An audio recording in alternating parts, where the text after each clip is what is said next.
Hello, everyone. My name is Josh Floor, and I am a PhD student here at Kansas State in the Swine Nutrition Group. And today I'll be presenting results from a U.S. industry survey of added vitamin concentrations. And this abstract was actually presented at the 2015 Midwest Animal Science meetings held in Des Moines. Now, we know that proper vitamin supplementation is required to optimize pig performance, but also needed to minimize unnecessary cost, and that's an area of limited knowledge for many swine nutritionists in the commercial industry. We formulate most commercial diets to have added vitamin concentrations well above NRC requirements, but this exact supplementation rate is not known. But what it's believed to provide is a margin of safety for our vitamin inclusion rates to account for any potential ingredient concentration variation and bioavailability of the vitamins within those ingredients. Also to account for fluctuations that may occur in daily feed intake of the animal. And then that margin of safety also protects against degradation of vitamins that may be a result of unfavorable storage conditions. Now, almost 20 years ago, Coelho and Cousins in 1997 conducted a survey of vitamin fortification levels across 27 swine feed manufacturers or swine producers. The information that they collected did not include hand-added ingredients or stress packs that may have been used in formulation, which suggests that the results illustrated from their survey findings may have actually been the minimum fortification concentrations used at the time. And since that survey was conducted, there have been 2 NRC publications, but there's not been a updated benchmark value to compare or to use as far as commercial industry supplementation rates. So with that, the objectives of our survey were to collect information regarding added vitamin supplementation rates across the swine industry. We wanted to report that information on a complete feed basis and include hand-added ingredients or stress packs that may have been used in formulation. And then we also wanted to target more precise production phase ranges than what was actually used in the Coelho and Cousins survey, just to more precisely target those different stages of development in the animal. So the information collected for this survey was actually collected from March to June of 2014.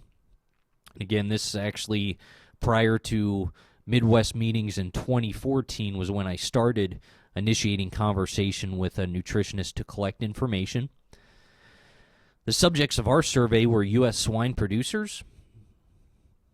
And to collect their information, I contacted nutritionists via email or by phone and asked those nutritionists if they were willing to participate in the survey. Those individuals who were willing to participate were provided an electronic Excel spreadsheet, or a phone interview was conducted with those individuals to receive their information and populate those spreadsheets. Also, while we were receiving those individual and producer information, we also asked the producers for their current sow inventory numbers in order to evaluate the size of our subsample population. And in some instances, we were able to utilize the 2013 Pork Powerhouse sow inventory lists for some of the producers. In fact, of the top 25 producers on that Pork Powerhouse list, we were able to collect information from 12 of those production systems listed. And then we compared the sow inventories from those producers to the December 2013 USDA sow inventory estimate of 5.76 million sows. And in total, our survey population was 18 production systems, which represented approximately 2.3 million sows, or just shy of 40% of the U.S. sow inventory. The stages of production that we characterized with the survey results, again, we had a lot of variation as far as dietary feeding phases and weight breaks associated with those feeding phases across production systems, but we were able to collate the information into fairly similar generalized feeding phases.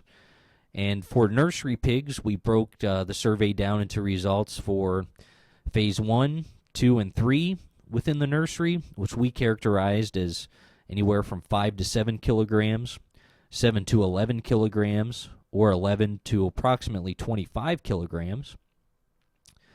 For finishing phases, we classified them as early, mid, or late finishing. Then we were also able to collect information from production systems that provided late finishing diets with ractopamine. And then for breeding herd diets, we had gestation, lactation, and boar diets. Then we also characterized gilt development diets, which by far across systems were the most variable in dietary phase feeding practices. And so what we did to standardize was we collated information from the last diet fed to developing gilts prior to entry into the breeding herd.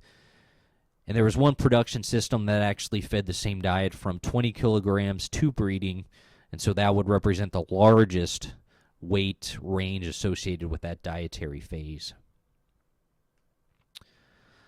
Just to give a rough estimation of the total responses, again, not all production systems provided information on every dietary phase, and so we had the number of systems replying to each dietary phase ranging from 7 production systems for the ractopamine late finishing diet, with approximately 10% of the U.S. sow inventory, up to all production systems providing information, again, for approximately just shy of 40% of the U.S. sow inventory.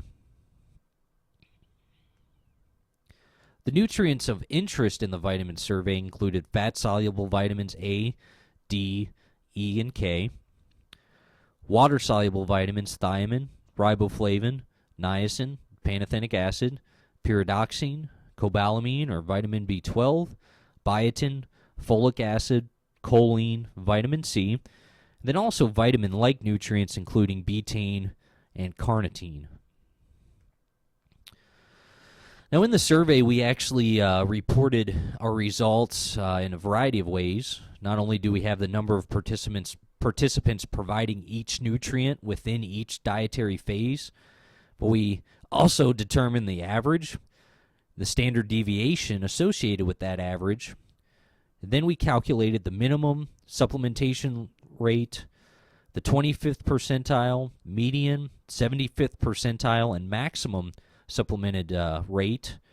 And then we also calculated a weighted average, where larger production systems had more weight in the average. And again, today, just in lieu of time, I'm only going to present the average and standard deviation associated with that average information. But all of this information will be provided in this Swine Day report, which will be coming out in the 2015 Fall Kansas State Swine Day this year. Okay, moving into the results. First, looking at vitamin A supplementation. Again, on the y-axis, we have the dietary phases, and each bar within the phase represents the average supplementation rate, and the error bar represents the standard deviation of that supplementation rate. And what we saw was that for growing pigs, again, from 5 to 7 kilograms up to late finishing, that supplementation rates ranged from approximately 4,200 international units per kilogram up to around 10,600 international units per kilogram. And if you look at and compare these supplementation rates to NRC requirements, we'd see that across different weight ranges. Those requirements, or these supplementation averages, are about 3.2 to 5.1 times their respective NRC requirement. And in the breeding herd, for gestation, lactation, and boar diets, we saw supplementation rates range from anywhere from 2.6 to 5.2 times their respective NRC requirements for vitamin A. If we look at vitamin D supplementation, rates ranged anywhere from about 750 international units per kilo up to 2,500 international units per kilo. And actually, for the wean pig diets, we saw quite a bit of variation of supplementation rate. And again, this would make sense, especially with the current interest and debate of vitamin D supplementation in the young pig. And this was actually mainly driven by one production system that fed very high levels of vitamin D in wean pig diets. But these rates would be associated with feeding anywhere from 5 to 11.6 times the NRC requirements. And then if you look at the breeding herd, supplementation rates range from 2.2 up to 9.3 times the NRC requirement. Okay, we also wanted to get an idea of how many production systems provided at least a partial percentage of their vitamin D from a vitamin A D3 beadlet, which is believed to be more stable within the final diet or within premixes. And what we found is that across our dietary phases, at least 54% of respondents fed 25% or more of their vitamin D from an A D3 beadlet. Looking at vitamin E supplementation, again, supplementation rates range from 20 international units in late finishing to as high as 74 international units in the wean pig diet. And these would be associated with feeding rates of 1.8 to 4.6 times the respective NRC requirements. And in the breeding herd, supplementation rates were around 1.5 to 2 times the NRC requirement. We also wanted to characterize how many producers recognize natural vitamin E as a potential source of vitamin E in their diets. And again, this doesn't necessarily mean that they did feed natural vitamin E, but more so that they included natural vitamin E as a potential source within their specification sheets for the premix blender. What we saw was that at least 29% of respondents in the diet across dietary phases, specified natural vitamin E as a potential source of vitamin E in their diet.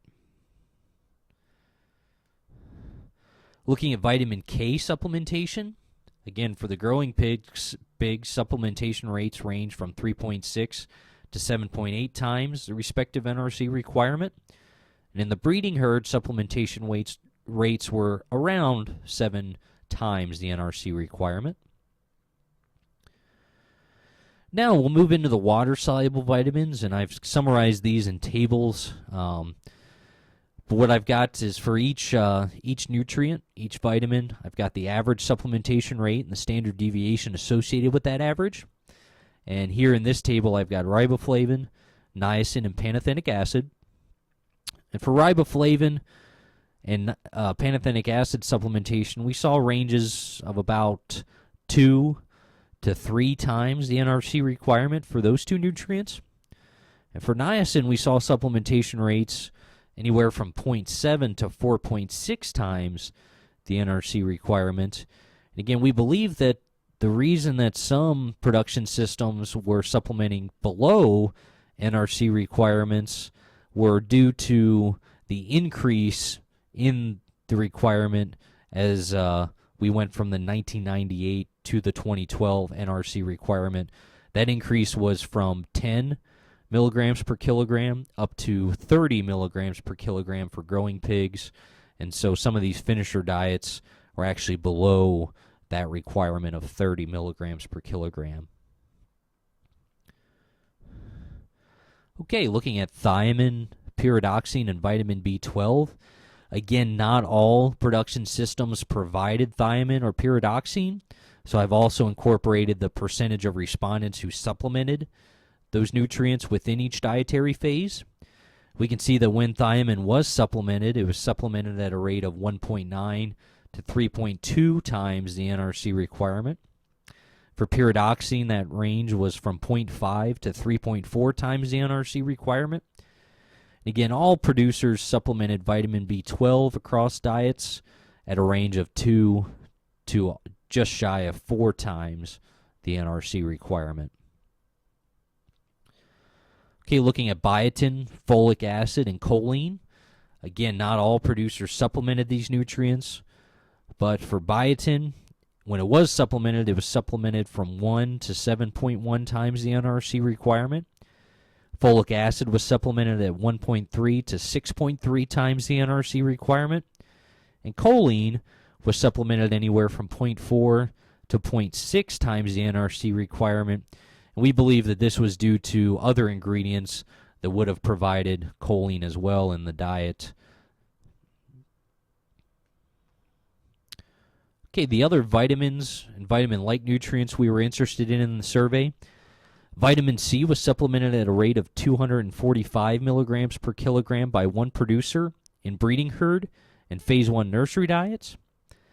Betaine was used instead of choline in phase 1 and 2 nursery diets at the rate of 970 milligrams per kilogram by one producer. And then 2 producers supplemented carnitine in breeding herd diets at a rate of 50 milligrams per kilogram. So in conclusion, we successfully collected information on approximately 40% of the U.S. sow herd.